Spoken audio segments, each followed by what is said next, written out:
سلام و عرض ادب دارم خدمت تمامی شما عزیزان و بزرگواران و خیلی خوشحال و خوشوقتم از اینکه افتخار دارم مجددا در یک لایو دیگه همراه همه شما عزیزان باشم. I really appreciate all our international interlocutors who have joined our live talk tonight. This is the last day of the week here. It means Friday, the second day of the weekend in Iran, and also the night before starting of the weekend in Europe, America, Australia, and some other countries.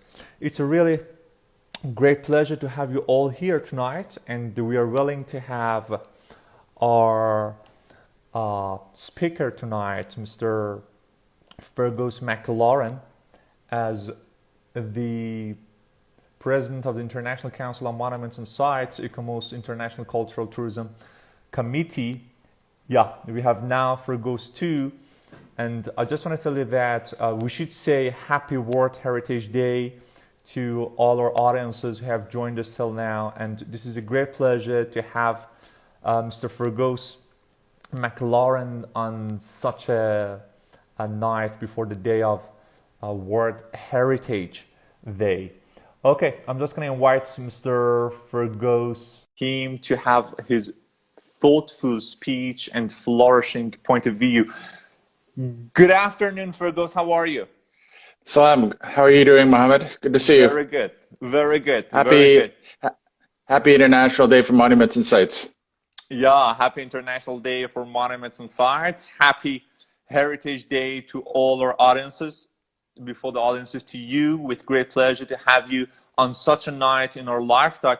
I really appreciate you to accept my invitation in order to join us and let us to learn from your fruitful speech. And I'm looking forward to hearing that. I just want to give you some points, Fergus, before starting our live talk, because sure. In that case, it makes it much fruitful for you to understand all details about the life. At the beginning, I should tell you that we have audiences from private and public sectors, from Minister of Tourism, from Chambers of Commerce, from associations of travel agents, tour operators, hotel managers, and aviation clubs.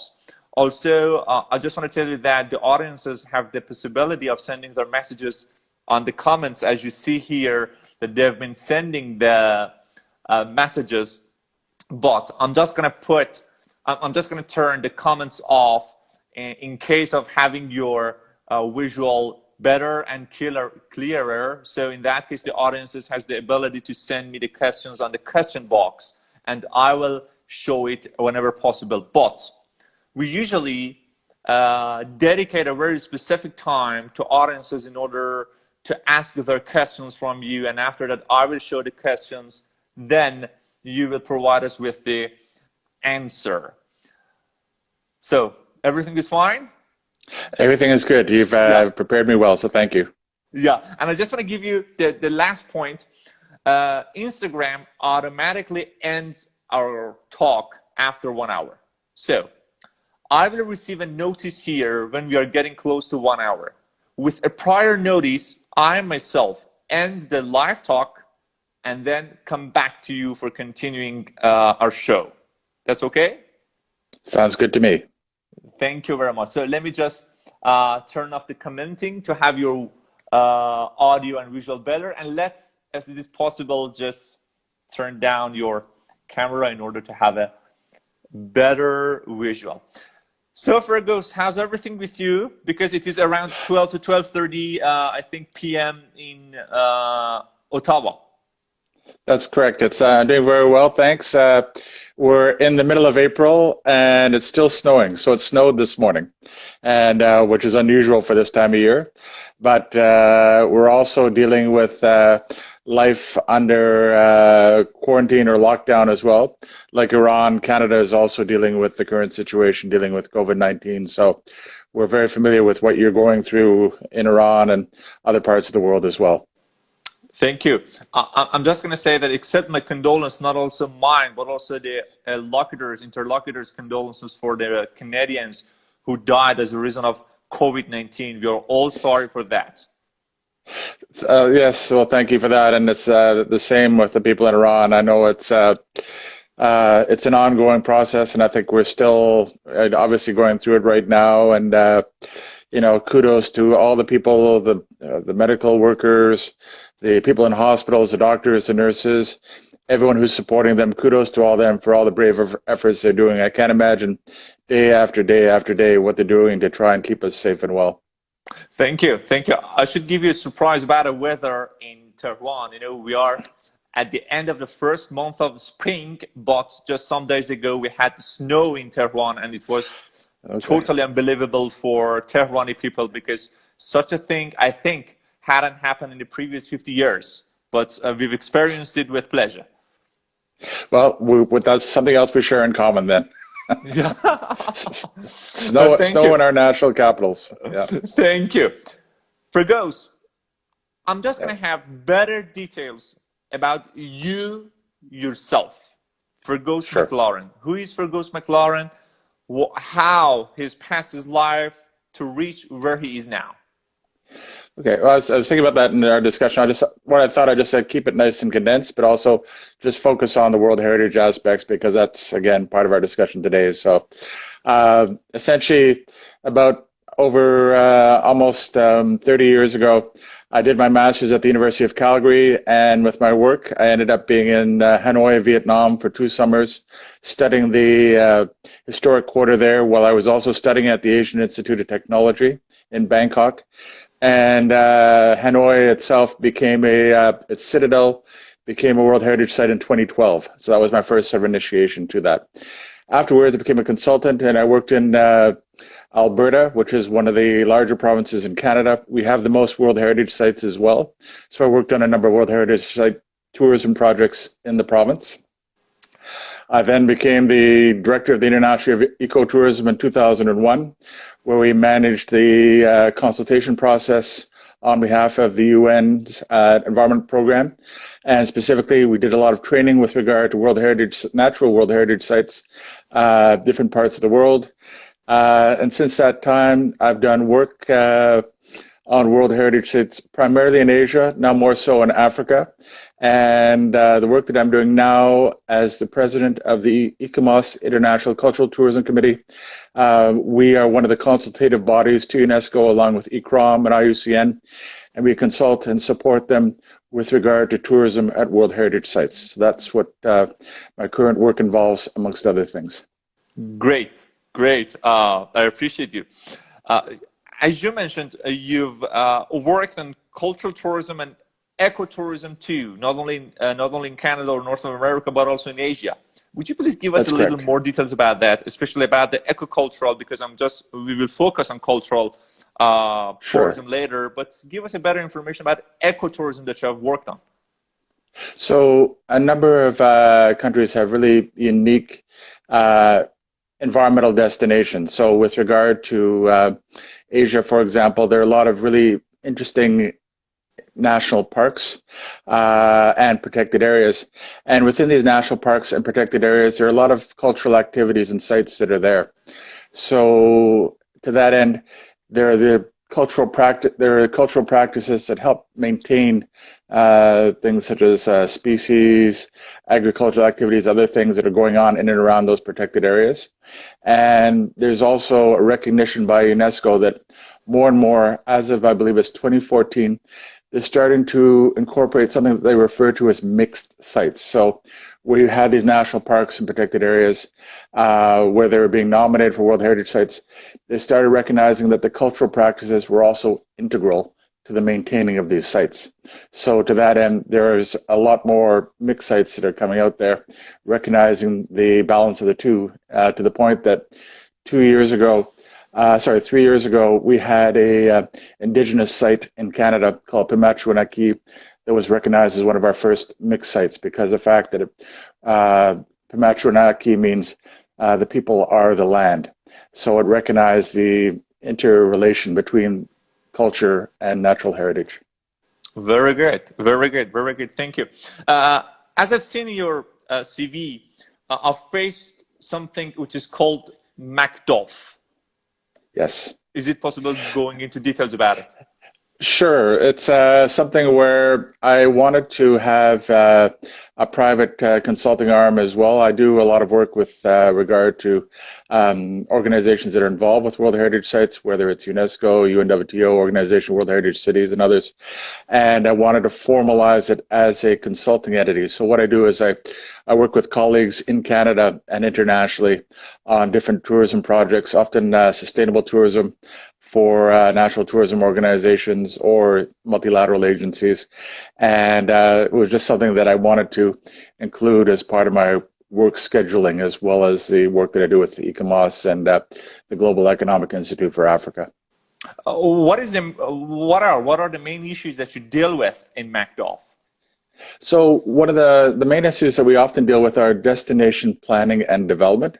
So to that end, there are a number of sites that are locations that are really trying to develop tourism in an effective manner, in a way that really benefits the local community, but really exposes the culture well.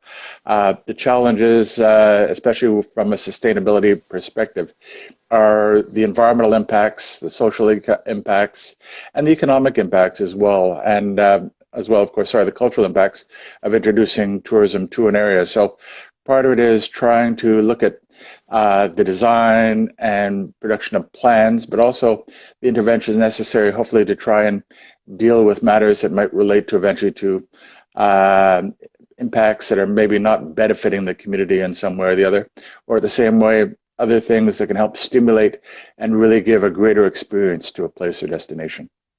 Yeah, very good, very good. As we both know, and we say happy to our audiences about tomorrow, as it is the the World Heritage Day, the World Day of Monuments. I'm just going to tell you that give us more information about ICOMOS, if it is possible. Certainly. ICOMOS is the International Council on Monuments and Sites, and we are one of 3 advisory bodies to UNESCO with regard to World Heritage. The others are ICROM, which is based in Rome, which is a training institution that provides various elements related to cultural heritage and some cases natural heritage.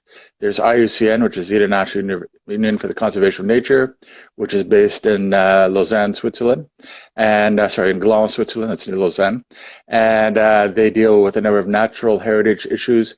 And we will also work closely with IUCN on World Heritage and some tourism matters as well. And then the third one, which is ICOMOS, which is just based just outside of Paris, and we advise on cultural matters. And so these 3 advisory bodies all have national commissions related. ICOMOS is one that has national commissions related to it, so that there are professionals. Say, for example, Iran has its national commission for ICOMOS, where professionals can congregate and work together on different issues related to cultural heritage. Very good, thank you. I just want to ask our audiences. Because one of you just sent me a message that you're not having our audio well. I just want to ask you for a second and turn comments on. Do you have our audio well? I just want to ask all the audiences who are hearing us, if you have our audiences well, please send us a message by comments to see if you have our audio well. I will appreciate you. Thank you. I'm just going to go to my first question, Fergus. Sure. World Heritage, tangible Yes. or intangible?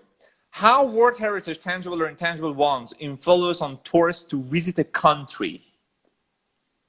So, when you look at World Heritage, you can say that, one of the perceptions, particularly with tourism now, is that it's there, it helps create jobs, creates local activities through arts and crafts, and generate revenues through cultural understanding, tolerance and peace as well. Sort of, those things that really make it useful and important in terms of influencing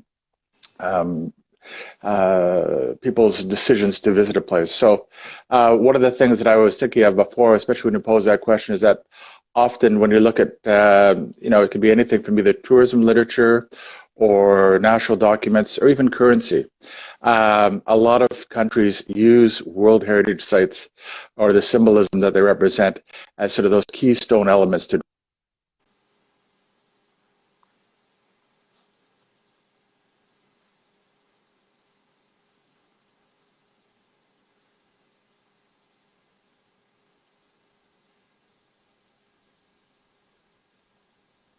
Fergus, if you hear me, I do not have your audio and visual. Fergus, if you can hear me.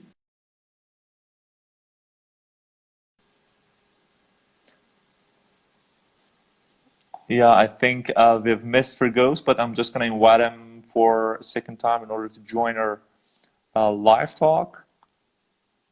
Yeah, I'm sorry for such a accident which has happened.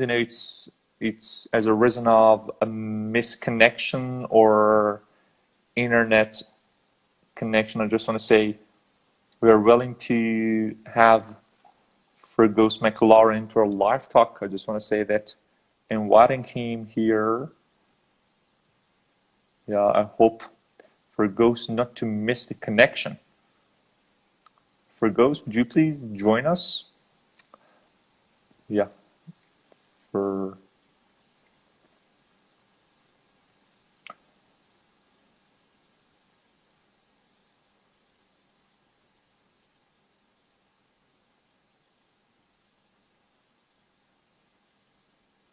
I'm just trying to invite Fergus to our live talk as I see him available in our live talk. Yeah, I just wanna.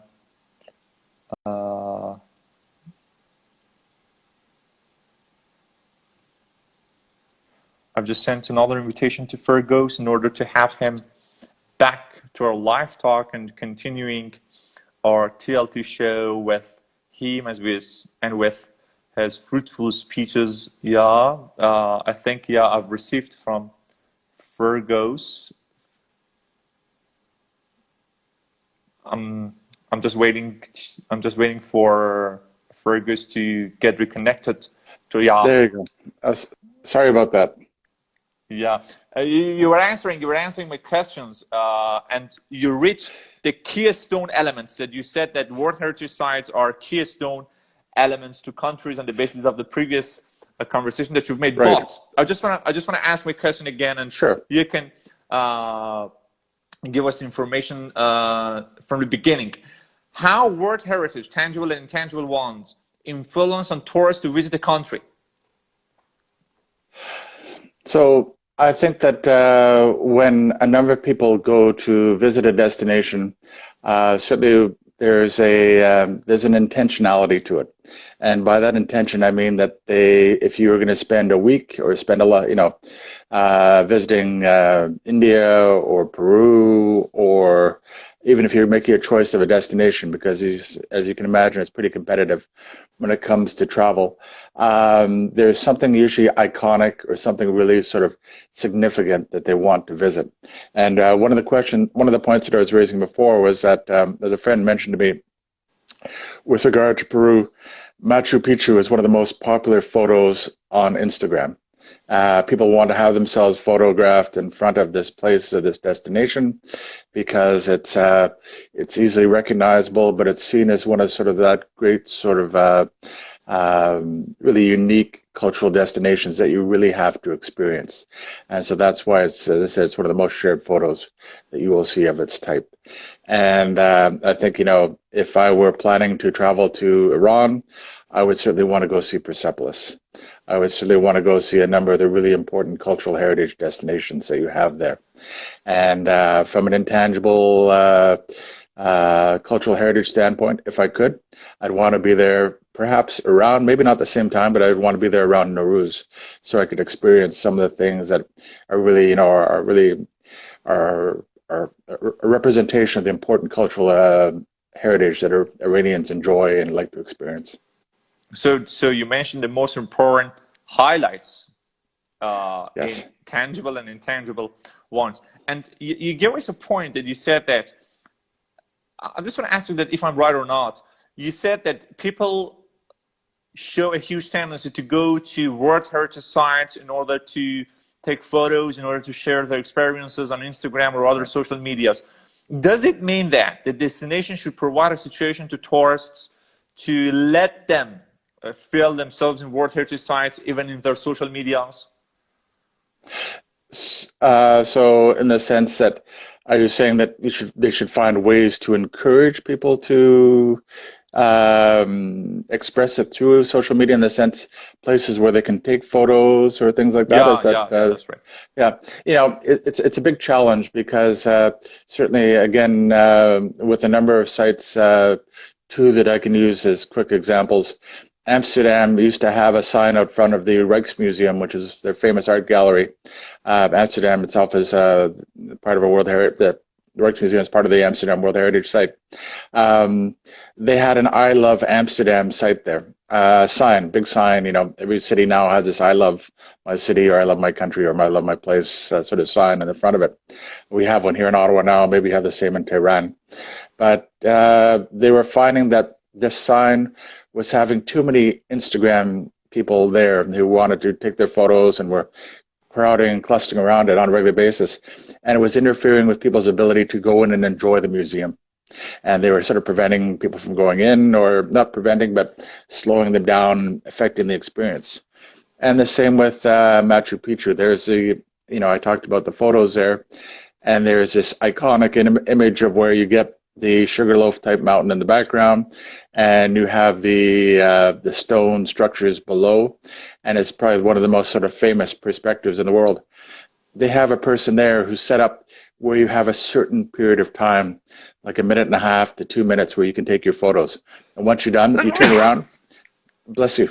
There's a huge lineup behind. It's not COVID-19. No, thank you. Well, I don't think I'll be catching it from you at this time, unless there's something they haven't told us about. But at Machu Picchu, there is that huge lineup of people who want to take that same photo, and that's another issue as well in terms of flowing through World Heritage sites, trying to manage people who are there. Social media has become a bit of a problem because certainly there's the image and the iconography of these wonderful places, like the Taj, like the Eiffel Tower, like otherwise. But the challenge is that what kind of experience are people really getting by just having that photo, walking around, and then going on to the next destination? So the main idea is that we should transfer World Heritage sites as an experience to the tourists. We should, in the sense, tell the history of the place more, how it evolved, and it's especially when you look at some of these really unique destinations, it's part of a local ecosystem. And so, for example, when I was living in Hanoi, there are great food places around there. There's another site that's nearby called 36 Old Streets, which has great shopping in terms of silk and foods and materials and art supplies, etc. And when I was there, it was just after a few years after the famous Catherine Deneuve film Indochine was filmed in Vietnam. And so every store up and down the main street, which is called Silk Street or Hang Soi, had a photo of Catherine Deneuve in the window and saying, she shopped there and she touched the place. So that's to say that, where you do have these famous destinations or famous places, there is if you will, a demarcation or a border around them. But at the same time, there are still communities that live around there. There are still people who live there. It still has a heritage, especially with a place like Iran, which has 4,000 years of cultural heritage. It's so much more than just this singular place, which is a key element, but there's so much more to experience and enjoy. Very good. Thank you. I just want to go to the second question. How do the first tourism destinations use their World Heritage sites potentially to promote their country? Like Italy, like Spain, like France, China? Sure. I mean, there are currently about 1,500 World Heritage sites in the world. There are just below, say, 1,300. Sorry, and there's a mixture of natural and cultural and mixed sites. The two leading countries right now for sites are China and Italy, which both have 55 each. And certainly, especially I know from my work in China, it's World Heritage serves a number of purposes. Certainly, it's important from a tourism promotion standpoint. Relevant to Iran, they are very proud of what they've done with their Silk Road, and so they have a initial sort of Silk Road World Heritage Site, and they're in the process of expanding that right now to incorporate the maritime and some of the Western elements that go into West Asia that eventually sort of touch on the edge of Iran as well. So again, they are building up tourism around there, and it's not just through marketing, but they're also supporting the infrastructure when it comes to airports, roads, railways, etc. So it's one thing to promote it and to have that label, but it's another thing to get people to these sites. They're really heavily promoting it. Italy, on the other hand, there are a number of very famous cultural destinations. Many of them, either political or religious or artistic, and certainly reflect the similar sort of lengthy heritage that China has, except from a European standpoint. And again, Italy is one of the most visited countries in the world, in part because of famous destinations like Florence, like Pisa, like the Colosseum, like Pompeii, all of its many different cultural World Heritage sites. Good. You've given different points about China and Italy. I just want to tell you that. Which one do you think the Iranians, the public and the private sectors, especially I think public sectors, could take more advantages in order to have a benchmark about it? We should take Italy or we should take China, or maybe if there are any other cases that you are supposed to tell us about. Sure. I mean, the World Heritage Convention is the most recognized United Nations convention in the world, in the sense that I think there are almost 200 countries have signed on to it. There are other conventions, as you know, related to human rights, or related to indigenous peoples, etc. But there's a wide range that is out there, but it is the most signed on convention in the world. So there's a recognition of the importance of that convention. The second thing is that not all World Heritage sites are created equal. So in that sense, you'll have very popular urban sites, very popular singular destinations like Angkor Wat in Cambodia, or Borobudur in Indonesia. They're these sort of very unique sort of lost city type places. And they're also very remote natural sites as well. So to that end, not all sites are created equal, and they also have different levels and opportunities for visitation. So when it comes to World Heritage, certainly in the management of sites, China does a very good job in terms of the way that they promote the sites and they market them, and also visitor control, in the sense that control is probably not the proper term, but visitor management, in the sense that they deal with a lot of people going through their sites. So very popular cultural sites, possibly like Persepolis and some others that are in the country. There's an opportunity to learn from how they manage people coming through their site and the impacts on that site. And the same from Italy. If you look at Florence, for example, they've done things to try and improve tourism behavior. There was a big issue over the past couple of years in Florence and in Venice, where people there was issues with litter, issues with people using popular facilities like the Duomo, the main church there, or other steps for lunch areas or for other things where they were not necessarily participating in behavior that was respecting those sites. So in that sense, Italy and Venice were very good in terms of trying to, and Amsterdam as well, in terms of trying to encourage better tourism behavior. Certainly, there is that aspect of trying to raise money, but it's also to create jobs, tax revenue, etc. But there's also the issue in terms of how do tourists actually visit and experience the site, And also, how do they behave at the site? Because I think that, especially with different cultures and religious traditions, there will always be things that you want to encourage, sort of, behavior and other activities when people come to your site. Great. You've given us some points. I'm just going to go into two key issues that you've mentioned. The Sure. first is that is there any difference between promotion of World Heritage sites by tourism attractions?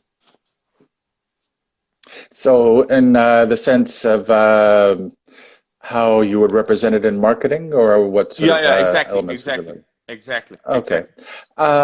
It's one of the things is that many of these World Heritage sites are often regarded as national symbols, and with national symbols comes with a certain degree of respect and a certain degree of, in some cases, particularly religious structures, there are certain levels of behavior that you're expecting.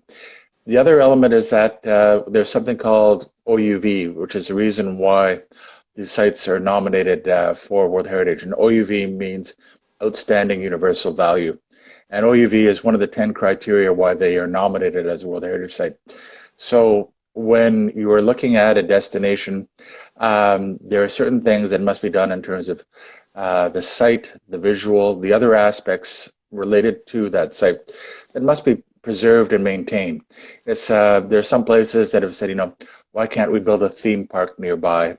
Why can't we have a Ferris wheel? Why can't we have these sorts of activities? So, that's on the marketing standpoint where you try to extract more money or more revenue from that site as a highlighted destination. But at the same time, you want to try and maintain the site's OUV, Outstanding Universal Value. So what can happen is that a site will draw people like Pisa or like Machu Picchu otherwise. It's not to say that you can't have these types of tourism activities in the area or in the region, because people at least are traveling there, and that's the first thing you've done is that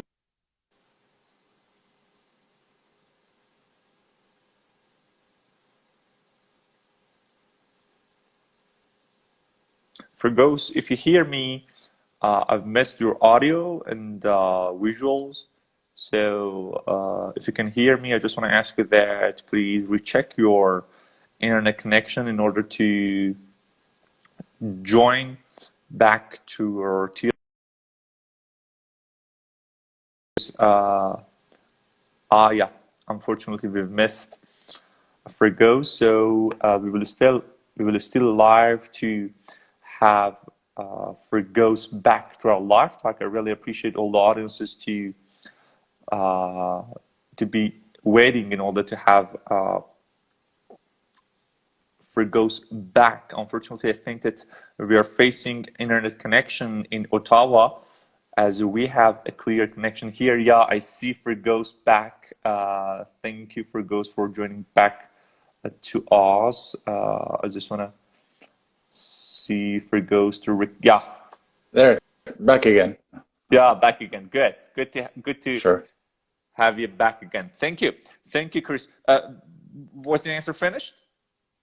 Yeah, it's just, basically I think that the key thing is that the World Heritage Site can draw people to a venue, and certainly it'd be, like I said before, the bucket list or for other reasons why, the iconography to seeing these kinds of places, it brings you to a place, but there is the potential to have other touristic activity within that region or that part of the country that since you've got visitors there already, you can provide them with other experiences or other things that they can do after they've seen or after they've enjoyed that World Heritage Site. So, it works in tandem with the tourism marketing that goes on.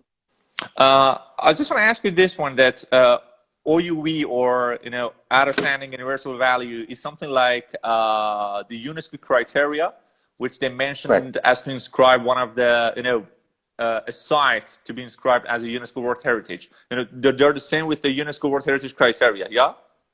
That's correct. Yeah. Okay. And so yeah. So it's there's values and where basically for your nomination you have to make the argument that your site fulfills one of these criteria, and it's an example and a unique one in terms of representation of some element of cultural heritage. Great, great, great. The second question which you raised with your response to my previous question was that most of the times you focus on tangible heritage. Right. Which one is more important, tangible ones or intangible ones? Or no, they're the same? Again, like I said before, not all heritage is created the same. Intangible cultural heritage is fascinating to me on a number of levels because it really talks about the way that, many of the World Heritage Sites, cultural and natural, they are sort of fixed. Whereas, like it's either a national park or protected area, or they are also a cultural site, like a church or a fort or a historical district in a city or some other aspect. The difference is that in the case of intangible cultural heritage, it is a day-to-day expression of that culture or of those people or of that region. And from a national perspective, it's really interesting in how it's become one of the most popular facets of the World Heritage Program. So in the case of say the Intangible Cultural Heritage Charter, which was inculcated in 2003, many people have really sort of cottoned on to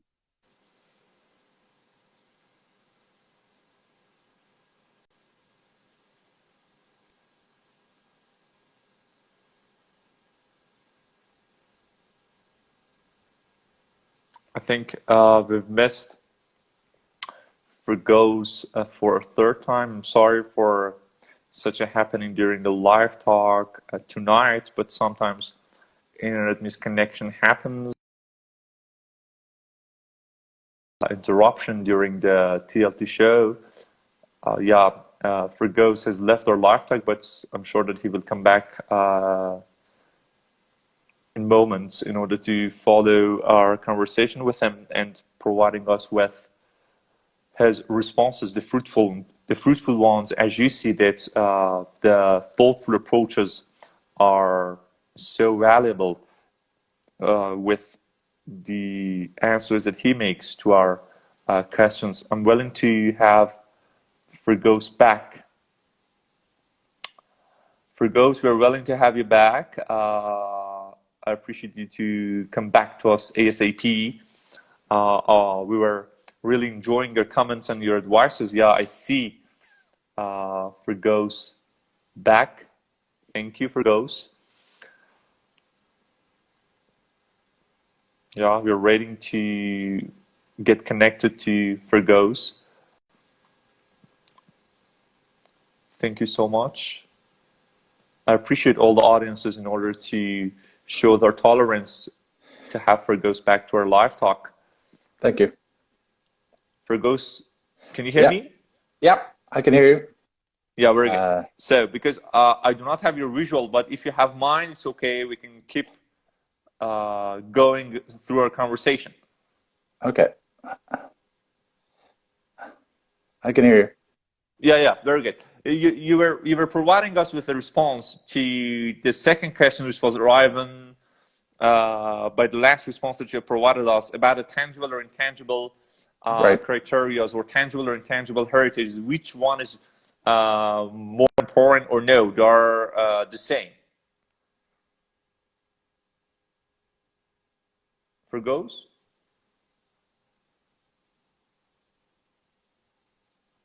Fergus?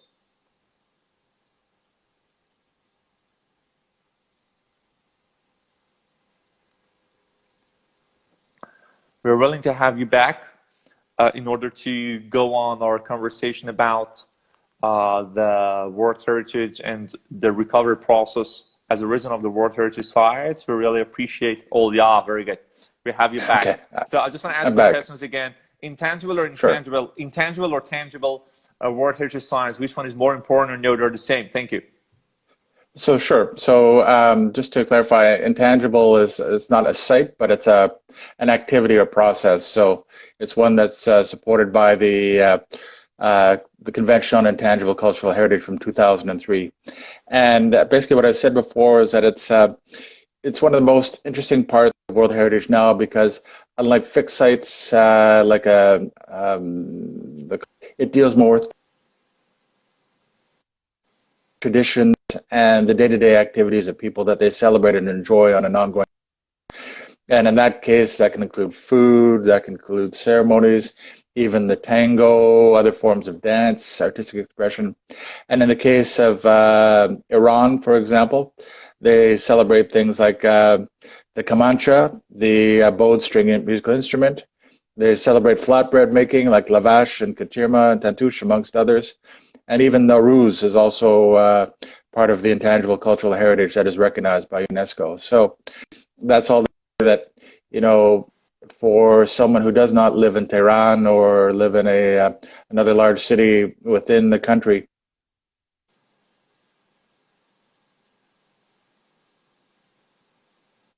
Personal cultural heritage.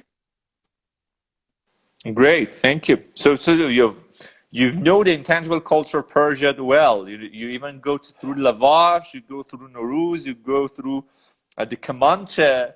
And do you know the person who plays Kamancha the best in the world? I would have no idea. Justin Bieber. No, I don't know. Mr. Kalhor. I don't know him yet, but I will listen to him on YouTube. I'll make sure that you send me a link. Yeah, of course I will. I will provide the links in order to listen to his fruitful instrument. What is the role of World Heritage to ease the process of recovery? So in recovery now, it's an interesting question in that UNESCO is trying to figure out in terms of how sites are being affected right now in COVID-19. Like any other sort of parts of different countries and their tourism ecosystems, World Heritage sites are being affected. You're starting to see, for example, in the case of Venice, the canal water is running clearer again. You're not seeing the air quality is improving. You're seeing people able to get about if they choose to go outside. But at the same time, because Italy is one of the most heavily affected countries by COVID in the world, they are also suffering economically. And you can imagine that the business, as nice as the environment can be in Venice right now, it is also the people who live there and who depend upon tourism are suffering from the considerable economic losses that they've had for the past 5-6 weeks, being one of the first countries that was really heavily hit and had the controls put in place. So that being said, UNESCO is starting to take more of an active role in terms of trying to show destinations what makes them important, what makes them unique, so that it's sort of like a plan now or stay home now, travel later sort of perspective. And what they're doing is that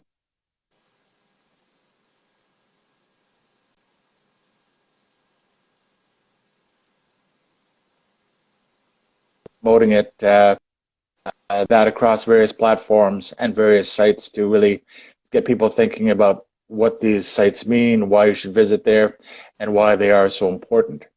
They also have their own COVID-19 page, which are for sites themselves and the communities and the tourism planners that are there. And it's a really useful resource in terms of how to maintain these sites through these hard economic times, and also say the planning and the management moving forward post-COVID-19. Other organizations like the Organization of World Heritage Cities and the UN World Tourism Organization are also providing a lot of information and support. In fact, UNWTO has a competition right now that is, the deadline is next week, that they're referring to as Healing for Destinations. So basically initiatives that are related to supporting the post-COVID recovery, things that can be done to reinforce tourism moving forward, and what tourism looks like post-COVID as well. Very good, very good. But on the basis of the statistics were released by WTTC, it mentioned that Spain is the first, Italy is the second, and China is the third country who is facing the greatest damage as a result of COVID-19. And also they mentioned that Iran is the 9th country which is facing a great damage on the basis of COVID-19 for recovery process. How do you see that? So you're right in the sense that Spain, Italy, and China now, especially. I mean, China is scoped to be the largest source of tourists in the world, and I think they still are right now. And they also have one of the most visited countries in the world, also. And in terms of Europe, Spain and Italy, particularly in the post-World War II era, have maintained a very high position when it comes to tourism and visitation. In terms of recovery, it's going to take, to me, I think it'll take a long time because there are still a lot of travel restrictions that are there.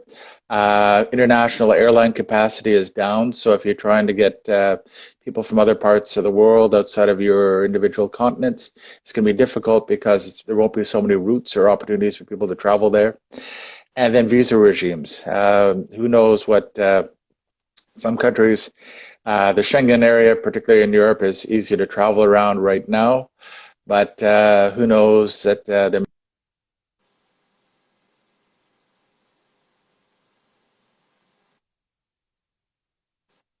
have you been tested for not having COVID before you're able to get on a flight, for example. So there's all kinds of things that these destinations need to be wary of, but also to think ahead in terms of what sort of restrictions or controls we need in place before we bring people to a destination, but also at the same time, how do we keep our people safe and our system safe in the country when we bring people back, to the larger crowds that we've experienced in the past at famous destinations in Spain, China, Italy, and Iran, of course. Let me go into private sector. I just want to ask Sure. you, as a World Heritage destination, Iran, what should the private sector, tour operators, travel agents, do in order to have a better recovery process for post-COVID-19? What are your suggestions, Fergus? So one of the things that I've been working on, that just sort of it relates a bit to what I've been involved with in terms of destination development management. It's something that I refer to as a 5E destination planning and development. And in essence, the E's represent, each of the letter E's represents something that I think is really important for the private sector to think about in terms of moving forward. And that is, the first is expectations. So what kind of expectations are you creating in visitors? What sort of expectations are you creating with partners and communities as well in terms of the tourism that you are going to be developing or bringing to a place? Often to me, tourism, the first and key element is expectations on a number of different levels. The second is experience, and especially with the WTTC and other bodies like UNESCO and others, there really is a greater focus now on an experience, in the sense it's just not just going to a destination, getting that Instagram photo, or being there for a temporary period of time, but more along the lines of what are you as a business operator or as a tour operator providing as an experience for the person who's going there, and so that he or she feels that they really got a really worthwhile trip and understanding of that place and the people who live there and the intangible aspects that are also on the ground. The third that I have is equity. And equity is that, especially as I mentioned before, tourism is an ecosystem. And to that end, how do the different people who are involved, whether you're communities, government, NGOs, operators, the tourists themselves, what sort of roles do they play? What sort of things do you need to do to have agreements or representation, or someone, helping with the experience or helping you to do some other element to provide your tourism element? The fourth aspect that I like, and this is my Scottish blood speaking, is extraction. And extraction to me means, how do you get money from tourism? In the sense that you've created these experiences, you have different people who have groups and organizations that have expectations from what you've created or bringing people to a site. So how do you generate revenue? There are obvious ways in terms of having tourists, you guide them through a site, or you provide transportation or accommodation to them, or you bring them to your restaurant or to your resort. But at the same time, what is the value add? There are different sort of value added approaches, like events, like activities, like classes, other things that really, are different crafts, experiences. There are different ways that you can generate revenue from an extraction standpoint, but one that makes the tourists feel that they've really got a really good experience at the same time. And finally, evaluation. And evaluation is really important because, especially for destination management organizations or businesses that belong to them, you really need to know how you're doing in terms of if you're building up these roads, or you're creating better signage, or you're doing better marketing, so online or in print, or you're having various events and initiatives. You're putting a certain amount of investment of time, effort, people, and money into it. So you want to make sure that you know how well you're doing. So to that end, I think it's really important to have some evaluation aspect at the end to really assure that what we're doing at this site, a World Heritage site, as a tourism operator, as a private sector, that we are getting sort of the best value to our visitors and to our communities, and at the same time, obviously generating revenue and jobs. And at the same time, maybe evaluation will also tell them maybe you could be doing more of this activity, or you could support that initiative or do more promotion. So again, that's really key at the end, is to have some sort of evaluation aspect. Very good, very good, very good. I've written some points out of your huge speech, and it was expectation, it was experience, it was equity, it was extractions, and the value added. Yeah, yeah. I've just read the headlines. I didn't go into details because I've written all the details which you have mentioned. But I'm just going to go a little more into added value. Would you please give us more information about added value? Thank you. Sure. So, so the agency in Canada that's responsible for the nomination and in some cases management of World Heritage Sites is Parks Canada. Parks Canada is our national parks organization. Now is that if you go to their website or their social media, they will have things that you can do at a site that might support the local community or allow you to participate in a traditional activity. So, for example, in Canada, we have 9 cultural sites and 10 natural sites. The 10 natural sites, there are different ways that you can explore and see them. Like I said, not all World Heritage Sites are created the same, but if you go there, there's a chance to go horseback riding, or there's a chance to go canoeing, or because many of these sites are associated with our Indigenous peoples and First Nations, you can get, there are different experiences that you can have with local Aboriginal bands, where you can learn how to make certain types of food, see how our crafts related to the hides or materials that they work with, or storytelling, or many other different aspects that are related to heritage. So to that end, it's not so much just coming to a place, but it's also a way where you bring in other partners, support other businesses, other parts of the community, so that you've created value not only for yourself, but the ecosystem of businesses, government, communities that in or around that site. Thank you. Great, great. I just want to ask another question about the private sector, which is to the end, to tourists, about tour guides. How can they influence on World Heritage Sites by their activity, by their work, by their profession? Do you have any idea about? Yes, actually I do. It's I've been to a number of World Heritage Sites around the world, and certainly guides and interpreters are very important in terms of the quality, the accuracy, and the breadth of information. Language, of course, is also very important as well. So understanding where your visitors is coming from and having that language capacity. But in the province where I live in another province just beside Ottawa. That's it's in the National Capital Region. The province where I live, we have a certified guide system, and in Quebec, which is one of our cultural World Heritage sites, you cannot operate as a guide without being a certified guide under the provincial tourism system. And the reason for that is on a number of levels. So fairness in terms of pay, for one, for that individual. He or she gets an established rate.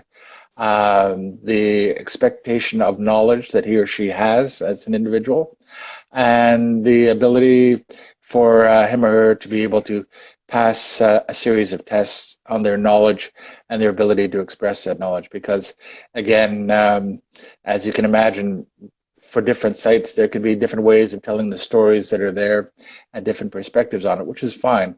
But if you are bringing people in, particularly from a World Heritage aspect, you want to emphasize those elements that of outstanding universal value that made that site as a World Heritage site in the first place. Great. You talk about provincial tourism certificates. It means that each tour guide, each one of the tour guides who are supposed to work in a province, they should have the specific certification for that province. Is it even in detail? I mean that to have a very specific certificate for each of the World Heritage sites in Ottawa or any other cities of Canada?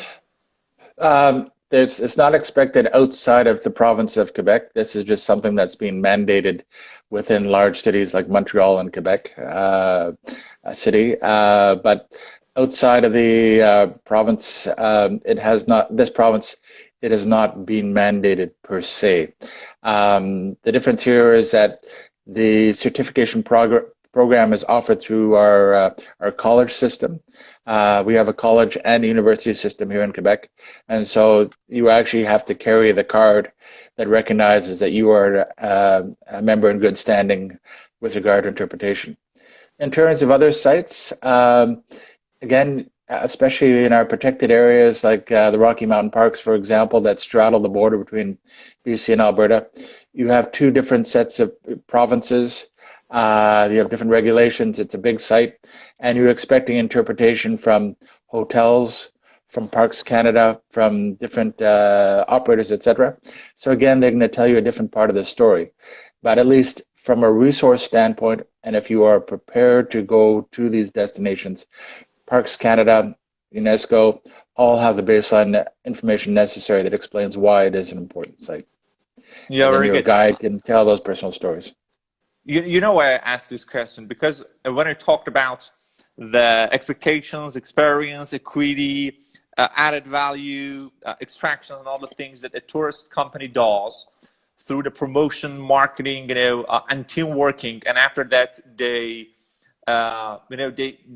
find tourists to go to World Heritage sites by their companies. Finally, they will give those tourists to a tour guide. But most of the times, we see tour guides just as a translator, just as a presenter, and it doesn't make sense. Or at the highest point, we see a tour guide who is not a translator, who is not a storyteller. He's a live Wikipedia, or he's in a live Google search, and finally they will provide us with a translation rather than giving us experiences, rather than to take us to hidden sides of a World Heritage site. And this is the main reason that I ask for tour guides about the provincial tourism certificates, or even about a World Heritage certificate. Fergus, before going to my next question, Instagram is alarming me that the 1 hour is supposed to be finished. So I will end the talk by myself, but I will come back to the talk ASAP. I'll be right here. Yeah. I'll be right here. No worries. Yeah. Okay.